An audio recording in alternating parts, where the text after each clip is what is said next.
अस्सलाम वालेकुम। मोहम्मद हसन सिद्दीक अपने प्रोग्राम में एसफ्यूज के साथ हाजिर है। 17 फरवरी 2026 सॉरी मैं निकल गया मुंह से। जनाब शेखुल इस्लाम डॉक्टर तारुल कादरी साहब की आज सालगिरह का दिन था। बहुत बड़ी तकरीब थी, बहुत बड़े बड़े मुकर्रर आए थे। इस पर मुझे भी खिताब का मौका मिला।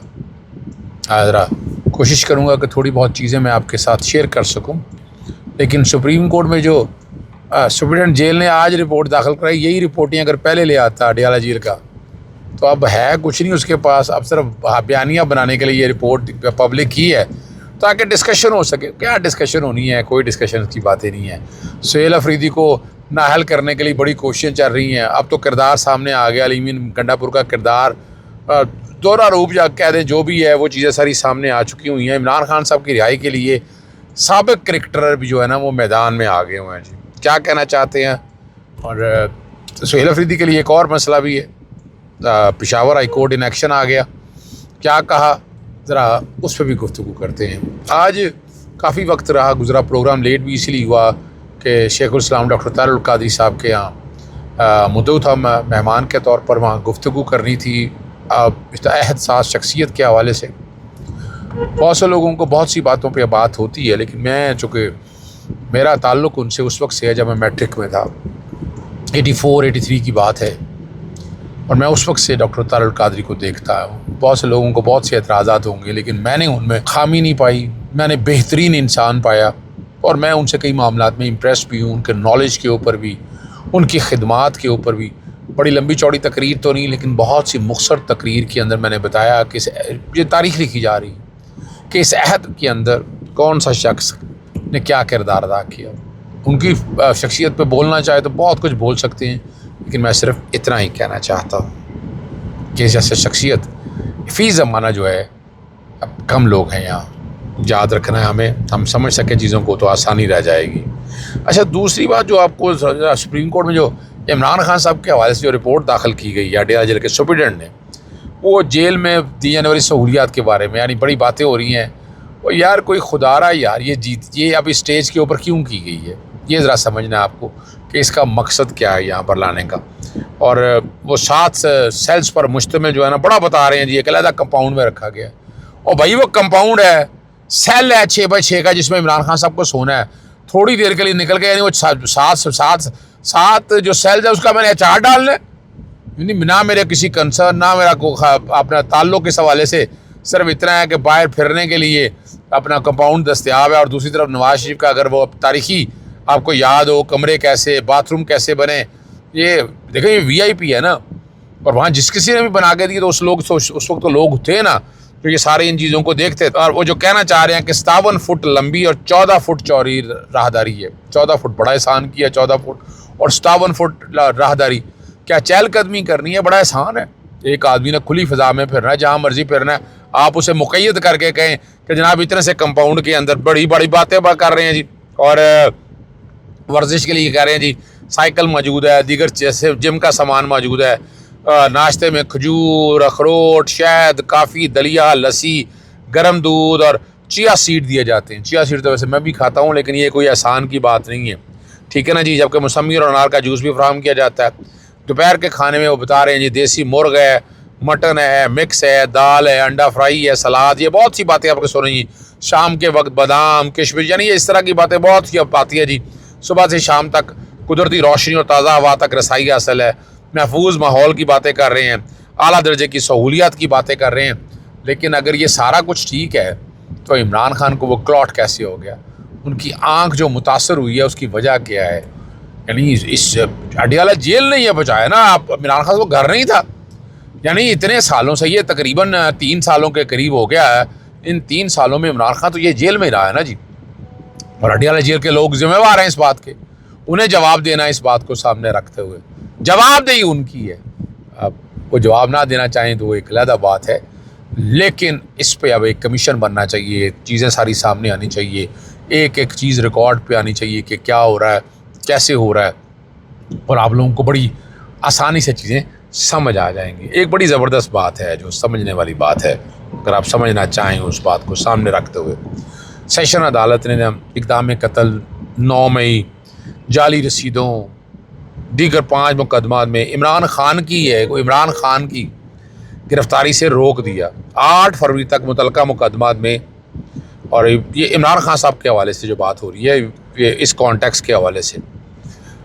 और इमरान खान और बुशरा बीबी की ज़मानत में तौसीक़ कर दिया। वीडियो लिंक के ज़रिए पेश नहीं किया गया, अगली समाअत में बज़रिया वीडियो लिंक पेश करने की हदायत जारी कर दी। अब इमरान खान की ज़ात इतनी बड़ी ज़ात है कि दुनिया क्रिकेट के 17 साबिक कप्तानों, अब देखें ज़रा गौर करें इस बात के ऊपर, 17 साबिक कप्तानों ने इमरान खान का इलाज कराने के लिए हुकूमत पाकिस्तान को ख़त लिख दिया। वो कह रहे हैं हम अपने कौमी क्रिकेट टीम के साबिक कप्तान इमरान खान के साथ रवा रखने वाले सलूक और उनकी कैद की सूरत हाल पर गहरी तशवीश के साथ ये ख़त तहरीर कर रहे हैं। जो दुनिया क्रिकेट के जो हीरोज़ हैं ना, ये उन्होंने कहा कि कौमी क्रिकेट टीम के साबिक कप्तान साथ जो रवैया रखा जा रहा है और गहरी तशवीश का इजहार किया उन्होंने। और इमरान खान पाकिस्तान के मुमताज़ साबिक कप्तान और आलमी क्रिकेट की एक अजीम शख्सियत है। ठीक है, क्रिकेट के उनकी खिदमात को दुनिया भर में सराहा जाता है। कप्तान की हैसियत से पाकिस्तान का 1992 का तारीखी वर्ल्ड कप उन्होंने जीता। ये कामयाबी महारत, साबित कदमी, लीडरशिप और स्पिरिट ऑफ गेम का मजहर थी। ठीक है ना जी। और बहुत से खिलाड़ियों ने इमरान खान के ख़िलाफ़ खेला, उनके साथ मैदान में शिरकत रहे या उनकी सलाहियत करिश्मा। अब ये सिर्फ पाकिस्तानी नहीं है, ज़रा समझना है इस बात को। उन्होंने बताया है कि इमरान खान की हैसियत क्या है, इमरान खान कितना बड़ा लीडर है, ये ज़रा समझना है आपने। और बड़ी ज़बरदस्त, यानी देखिए ये बता रही है कि कितना बड़ा वो लीडर है। और आप लोगों को समझ ही नहीं आई, आप लोगों ने क्या किया उस शख्सियत के साथ। पेशावर हाई कोर्ट में बड़ी ज़बरदस्त समाअत है, वो बड़ा ज़रूरी डिस्कस करना है। ये पंजाब में नहीं होता। खैबर पख्तूनख्वा सड़कों की बंदिश से मुताल्लिक़ केस की समाअत की।